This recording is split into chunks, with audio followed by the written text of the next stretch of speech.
balisa boti bana mibale oliambo libale ekufa bana 8 troisième ya libala na kishaza tovandela papa bato facture tobengeka bokilo yakana ndambo oza nango ozwa bikokoto baninga no batika bundabundaka nango ana atanda oleme ya facture wuchwa bana 8 satikali mulasi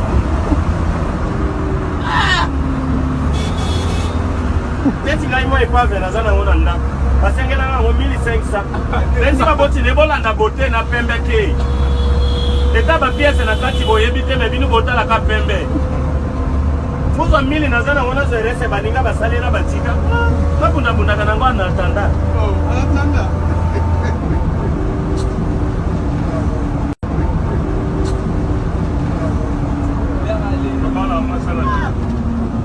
Nzamba pesa mwasi mabele pourquoi soka bali aboti bana bamela pesa ba fille muso avant mariage so soit makangu ba makangu nyoso ani fo ba finango zo maboko de face so soit ça fait maboko na nzoto mutu moko avant mariage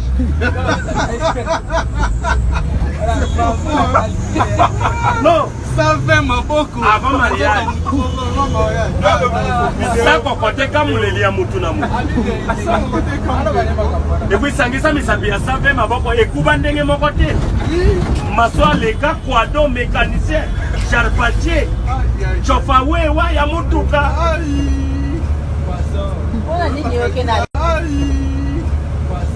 ona nini yoke na raisonnement musika boy soki oke raisonnement musika soko kasi wana kobala te totali mutu nelongi ya ser jeune fille mariage esili mema na ndako olongola sushi ya boyokanisi ya kotelema nzongo elali na tolo lokola barepasaka yango obota te obala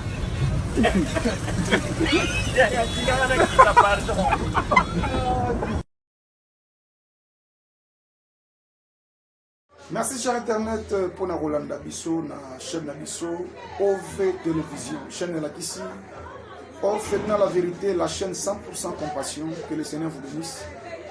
Ce matin, Naïko Bisabino, ceux qui sont nouveaux dans la chaîne Nabisso, finissent par rejoindre, à s'abonner, et Nangambo, on a commis cloche de notification, ou Saliangopo, ou Ratata vidéo. J'ai listé Aimé Assoumani, promoteur et orphelinat la vérité, Naïko Bisabisso. Il faut démontrer Bisso amour de Dieu. Comment Dieu, combien de fois Dieu il est amour. Bolingonanza mais ali likolo ya ba faiblesse na biso likolo ya makasi na biso. Bolingonanza mais l'équipe frère. So dans Jean 3:16 Bible dit car Dieu a tant aimé le monde, il a donné son fils unique afin que qu'on croit à lui, il ne périsse point mais qu'il ait la vie éternelle. Mais bien aimé dans les Seigneurs. Nana la kisaka bolingo yo nzamba za la kanongo likolo ya mutu. Aena Genèse. Aibisi mobali soki bolie mbumo ebokufa. Moi si alesi mobali mbumo, moi si mobali ba péché. Ba ngone baza ba responsable à péché na bango. Ibebi bazu makasa. Baye ba zipiki bolumbu na bango. Un moment. Bazu makasa ba zipiki bolumbu na bango. Ibebi un moment nzamba uti ngolo akiti atuni moi si namba bozo balbi to batami. Atuni mobali pourquoi babatami parce que nous avons boulot. Nani a dit que nous avons boulot. Mobali a répondre au lobby. Moi je suis au qui. Avant ça on va remonter na nous. Écoutez ce que Dieu a fait. Ça va tali que nous na makasa na nzoto. Makasa za na mwana soki mo elime ko kausama ko tika la subu. Alors nzamba ka ju pour soigner. Donc bolingo na nzambe banana bandeli. Alingaka mutu. Azu pour soigner ma na misunya nyama na mitopane na bisika tsango to yibite azu ka pour soigner ma ya la ti. Quel amour. Alors, pour Nabolimone Anibale, il a envoyé son fils Jésus. Pour nous, nous avons dit que nous avons fait un peu de temps. Mais ici, nous avons dit même aux Andumba, aux Amoïbi, aux Melramassam, aux Longolabazeli, aux criminels. Dieu t'aime beaucoup. Dieu t'aime mon frère, Dieu t'aime ma soeur. Nzamba linarate, péché, alinarate, ma soumou, mais alinakane batu. Parce qu'il y a qui est sur la mokili pour sauver les gens. Ce qui message est comme le frère. Peu importe ma faiblesse, Dieu t'aime tel que tu es. Dieu t'aime tel que tu es, mon frère. Je connais un homme dans la Bible. Il était un voleur. Il a quitté sa maison pour aller mourir à la croix. Parce qu'il a volé, parce qu'il a tué. Mais Nanzela ya Ekulusu, asali rencontre na Yesu. Tanga matina Ekulusu, bana quartier na bango, bata famille na bango. Bato ba yeba ki ba comprendre que mutu akufa lelo, ba oboma lelo bia okena lifelo.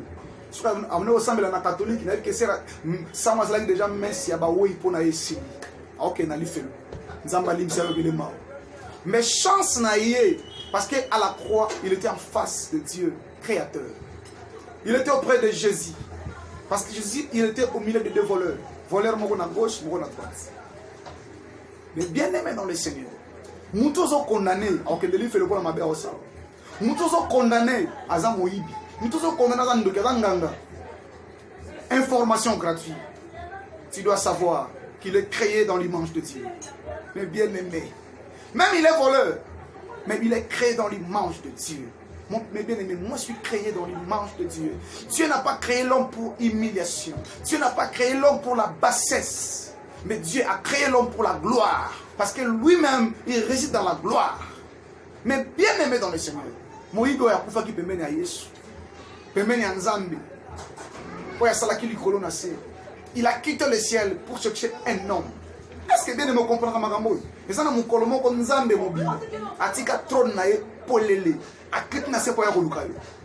Il était au milieu des voleurs. Ba voleur bazo kufa pamba, mais lui, il a quitté le ciel pour elle. Na yebi si ndumba moko zolanda ngai. Yesu atika lola pona yo. Na yebi si mutu moko amelaka dia mo zolanda ngai. Il va atika lola pona yo. Alors soki omoni ki biloko osala dans le même pot, tenter otiki yango a recevoir yo. Alors bin Apocalypse na telemi na porte nazo beta. Soki mutu moko ayoki mungongo na ngai. Ayesa mutema ne libanga. Frère, à la vie, faut na ba réserve na ba limite. Et ça, pasteur moko na Congo na clé ya kofongola lola po ba kota. Non, c'est Jésus. Il est le chemin, la vérité, la vie. Tika maté au condamnera batou. Les chrétiens cessez de voir le péché partout et ayez les yeux de la grâce. La grâce c'est l'amour. Grâce est condamnée, la grâce supporte, la grâce pardonne. Mais bien aimé dans le Seigneur. Cet voleur, il a quitté sa maison pour mourir à la croix. Après la croix, il ira en enfer selon la loi. Mais à la croix, il a rencontré la grâce. Mais bien aimé, ce matin, ils ont montré aux gens d'Angaï. Pour na passe ya mansumu osali o metiki musika na batu à cause ya péché mon kosali. Mais je te dis, Dieu t'aime. Dieu t'aime, mais bien aimé, Dieu t'aime. Il a laissé le ciel pour toi seulement, bien aimé. Quand nous sommes disciples balobi na Yesu, montrez-nous comment nous devons prier. Là c'est la première phrase de la prière à Yesu. Alors dit notre Père qui est aux cieux. Mais bien aimé dans le Seigneur. Moi je suis né à Massina. Avenue Kimunda 85. C'est là où mon père réside. Mais mon père réside où? À Massina. Mais ce jour-là, Jésus m'a dit, mon père, il réside au ciel. Mais bien aimé dans cette prière de notre père là, Jésus voulait faire son père la mienne. Il voulait faire son père, mon père. Il a quitté le ciel pour na akomisa nzambe papa nangai. Est-ce que bien aimé le même esprit oyo nzambe atia na kati ya Yesu ezabé pa na kati na ngai soki Yesu atangola likolo ya mai ngapena kotangola likolo ya mai soki amonisa baveugle na komonisa baveugle ezali même esprit. Bible dit même l'esprit de Dieu témoigne à notre esprit que nous sommes enfants de Dieu. Mais bien aimé, le créateur des cieux et de la terre, il est devenu mon père. Depuis quand,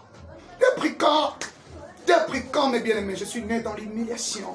Mais écoutez, le créateur des cieux et de la terre, ce n'est pas le diable, c'est Dieu. Il voulait être mon père. Par son amour, il a envoyé Jésus pour nous sauver. Tu me suis à la télévision. Laissez le péché. Jésus t'aime tel que tu es. Mon Dieu, mon roi. Moïbo ya kota na ekulusu na makanisa zo kufa lelo akena eli felo parce qu'ils ont mérité à salut. Mais na croix kutani na grâce. Grâce a transforma ka ba idée à batu. Grâce oyo et salaka effort bisika point ezali ya des virgule pour phrase continuer. Mon Dieu mon roi. Mon Dieu mon roi. Mibi mo walo biso za nzambe mibi kisape bikisa biso. Oyo musalobi yozo bangate. Tokufina nzambe Yesu wa yebi lisumu te. Yo sika oyiba omona kiye bisuko avorta ki omona kiye. Albi Yesu mkoloko zonga na kembo na yo kokosana. Réponse Yesu a répondre moyibo et décevoir Pierre. Et décevoir batu minga longtemps na Yesu. Batu omona Pierre tatangola likolo mai balaki yelo la te.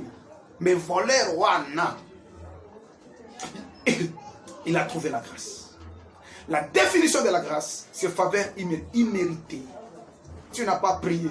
pasteur moi alobi na mona ba biso mataka na ngomba pona ko prier basambelaka pona mabala basambelaka pona mbongo mutu moko asambelaka pona kota lola frère basambelaka te pona kota lola lola eza destin bible dit pona ba oyo nzamba benga a prédestiné bango pona ba oyo a prédestiné a justifier bango alors que dirons-nous à l'égard de ces choses? Jésus a tout accompli pour mutu kota lola ce qu'on dit mieux sikoyo même au kufi sikoyo tira au ciel mes bien-aimés, tira au ciel mes bien-aimés, tira au ciel. J'ai vu un pasteur pleurer à l'église. Parce que cette information, on va rendre par contre dans Congo, bazobanga liwa bani ko sambela, abeni ba misabena maya misu. Non, liwa ezali avantage pour na biso monde nzambe. Tout ça, nous avons pas to kozongi pa na biso. Mon frère, to limito to peuple ka nzambe na bato. To longo la bato na ka molili to mo na ka nzambe. Jésus revient bientôt. Dieu, il est tellement amour. Par son amour, il a sacrifié son fils. Dans Jean 3,16, dans la Bible, c'est toute première fois que nous avons présenté le monde. Mais c'est toute première fois que nous avons sacrifié le monde. Allah, qui s'est fait une fois, mais a sacrifié pour la vie. Quel amour! Mais bien aimé, nous avons dit que tika no diamba, tika no masamba. Tika on ndenge na yo, mais on va interdire yo amour. Mais ce moment que tu as l'amour de Dieu, tu peux aussi laisser ça. Jésus revient bientôt. Il t'aime tellement. Que le Seigneur vous bénisse. C'est votre humble serviteur, Aimé Assoumani, le président promoteur de cette orphelinat La Vérité. Aimez s'abonner sur notre chaîne. Vous avez une page sur Facebook comme Orphelinat La Vérité. Kende pour baxer la bicho abonnement pour nous. Et numéro na bicho à WhatsApp yangoyo. Vous en avez besoin de conseils spirituels. Vous en avez besoin d'orienter d'une manière spirituelle. Vous en avez besoin nzambe yo okoma ko sepelisa nzambe na ndenge etamboli na yo. Appelez-nous plus 243 89 88 97 831 89 88 97 831. Thème de l'amour de Dieu. Peu importe la citation, Dieu t'aime tel que tu es. Tel que tu es. Et ça va avorter l'objet, Dieu t'aime tel que tu es, ma soeur. Même au Dieu t'aime tel que tu es, mon frère. Mais ce qui est posé dans le monde, abandonne ça. Jésus revient bientôt. Jésus revient bientôt. Alléluia. Jésus revient bientôt. Jésus revient bientôt. Que le Seigneur vous bénisse. Portez-vous bien. Passez agréable journée. Ciao. Psaume chapitre 41 avec verset 1, la Bible dit: heureux celui qui s'intéresse aux pauvres, au jour du malheur, l'Éternel en est. Et c'est mon amour à Kanisela Babola pour ne pas si Zambia Salisa. Vous allez orphelinat La Vérité. Nous sommes sur l'avenue Kadila 60 dans notre frère.